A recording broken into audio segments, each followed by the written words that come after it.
किसी ने बड़े कमाल की बात कही है कि कोहरे से सिर्फ एक चीज सीखने को मिलती है कि जिंदगी में जब दूर का दिखाई देना बंद हो जाए तो एक एक कदम चलते रहिए, रास्ता अपने आप खुल जाएगा।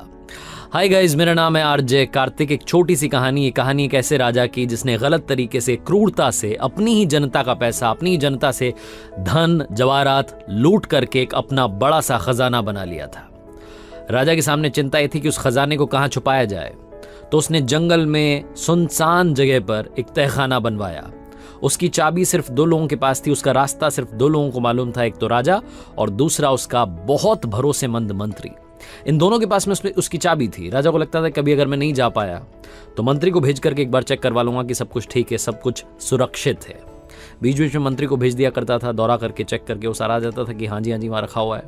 कुछ और लूट लेते थे तो उसको भी वहाँ पहुँचा देते थे। कुल मिलाकर के वो जो तहखाना था वो एक तरीके की अपनी एक जन्नत बन गई थी, जिसमें बहुत सारा खजाना था, बहुत सारे हीरे जवाहरात थे, ऐसे ऐसे रत्न थे जिनके बारे में शायद दुनिया को भी मालूम नहीं था।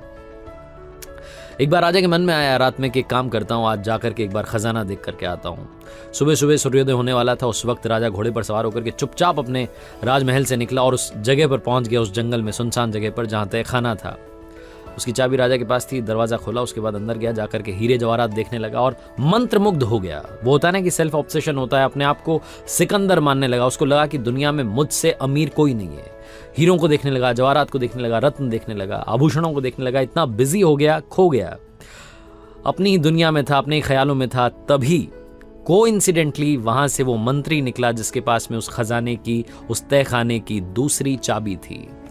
उसने देखा कि दरवाजा खुला हुआ था और वो डर गया। उसे लगा कि क्या पता शायद मैं एक दो दिन पहले आया था चेक करने के लिए, तब शायद मुझसे गलती से दरवाजा खुला तो नहीं रह गया। डर के मारे फटाफट से जल्दी से उसने उस दरवाजे को लॉक किया और वहां से चला गया राजमहल की तरफ। राजा साहब अंदर मंत्रमुग्ध हो रहे थे, हीरों में, जवाहरात में, आभूषणों में। जब उनका पेट भर गया, जब मन भर गया कि भाई अब ठीक है, बहुत देख लिया, अब लगा कि चलो वापस चलते हैं महल की तरफ। जब बाहर आने के लिए दरवाजे के पास पहुंचा तो ये क्या, दरवाजा बंद था। बहुत कोशिश की लेकिन बाहर से लॉक हो गया था। चाबी थी लेकिन उस चाबी का होगा क्या। अंदर से दरवाजा पीटता रहा, आवाज देता रहा कि काश कोई सुन ले, मेरे लिए दरवाजा खोल दे। घंटों बीत गए, भूख लग रही थी, प्यास लग रही थी, क्या करता राजा बस चिल्लाता जा रहा था। दरवाजे के पास बहुत देर तक बैठा रहा, वापस आया अपने हीरे जवाहरात के पास और उनसे कहने लगा कि नायाब हीरे, क्या मुझे एक घूंट पानी पिला दोगे। उन रत्नों को हाथ में लेकर कहने लगा कि मेरी मदद कर दो, मुझे भूख लगी है, दरवाजा खोल दो। राजा को ऐसा लग रहा था कि वो हीरे जवाहरात भी उससे कह रहे थे कि ये तेरी जिंदगी भर की जो दौलत है, जो तूने गलत तरीके से कमा ली है, अपने तरीके से कमा ली है, इसको सारे को यहाँ ला करके इकट्ठा कर दिया, ये भी तेरी मदद नहीं करेगी, तुझे न खाना देगी न पानी देगी। राजा भूख प्यास में इतना कमजोर हो गया था वहां पड़ा पड़ा कि बेहोश होकर के जमीन पर गिर गया।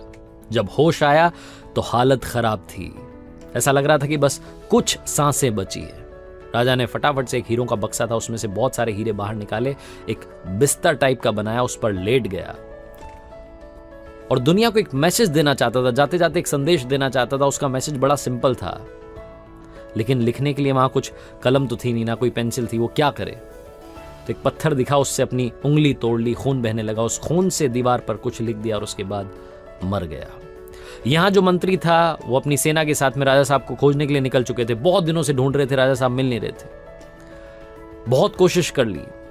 मंत्री के मन में दूसरा ख्याल है कि काम करते हैं, राजा तो पता नहीं कब मिलेगा, हो सकता है कि कहीं किसी वजह से मौत हो गई हो, किसी ने शिकार कर लिया हो, जंगल में कहीं गया हो। बहुत उल्टे सीधे ख्याल आए। फिर मंत्री के मन में यही ख्याल आया कि एक काम करते हैं, खजाना जिसके बारे में मुझे पता है उसे जाकर के देख आता हूं, उसमें से कुछ अपने लिए लेकर के निकल लेता हूं। राजा का तो अता पता नहीं है। मंत्री के पास तो दूसरी चाबी थी। मंत्री ने ही उस दरवाजे को लॉक किया था। आया चुपचाप से, छिपते छिपाते दरवाजा खोला और जब अंदर गया तो सुन्न रह गया। एक लाश पड़ी हुई थी, हीरों की जो बिस्तर बनी थी उस पर एक लाश पड़ी थी और वो लाश राजा की थी। दीवार पर कुछ लिखा था, दीवार पर खून से लिखा था कि मेरी जिंदगी भर की कीमत, ये दौलत, इतनी मेहनत करी, ये जो सारा मेरा खजाना था, मेरी जिंदगी भर की जो कमाई थी, वो मुझे मरते वक्त एक घूंट पानी और एक निवाला नहीं दे सकी। छोटी सी कहानी है लेकिन बहुत बड़ी बात सिखाती है। सबको मालूम है बचपन से कि हम अपने साथ कुछ नहीं लेकर के जाने वाले, ना कुछ लेकर के आए थे, ना कुछ लेकर के जाएंगे। सिर्फ अच्छे काम लेकर के जाएंगे, अच्छी दुआएं जो हमारे साथ रहेंगी, जो हमारा जो मेन पर्पस है इस लाइफ में आने का वही हमारे साथ में जाएगा। अगर कहीं से कुछ दुआ मिली तो हमारे काम आएगी और कुछ काम नहीं आने वाला। लेकिन फिर भी हम सिर्फ और सिर्फ इन्हीं चीजों के पीछे भाग रहे हैं, इतने मटेरियलिस्टिक हो गए हैं कि जो मेन पर्पस है उसे भूल चुके हैं। इस वक्त हम दुनिया में बहुत सारी चीजों में इन्वेस्ट कर रहे हैं, अपने ऊपर इन्वेस्ट कर रहे हैं, अपनी ड्रेसेस पर इन्वेस्ट कर रहे हैं, बहुत सारी जगहों पर इन्वेस्ट कर रहे हैं। एक छोटी सी बात आपसे कहना चाह रहा हूं, अपनी सोल में इन्वेस्ट करना शुरू कीजिए। उसके लिए थोड़ा सा टाइम निकालिए, मेडिटेट करना शुरू कीजिए। आपको अच्छा लगेगा, आपकी सोल को सुकून मिलेगा, आपकी आत्मा को सुकून मिलेगा।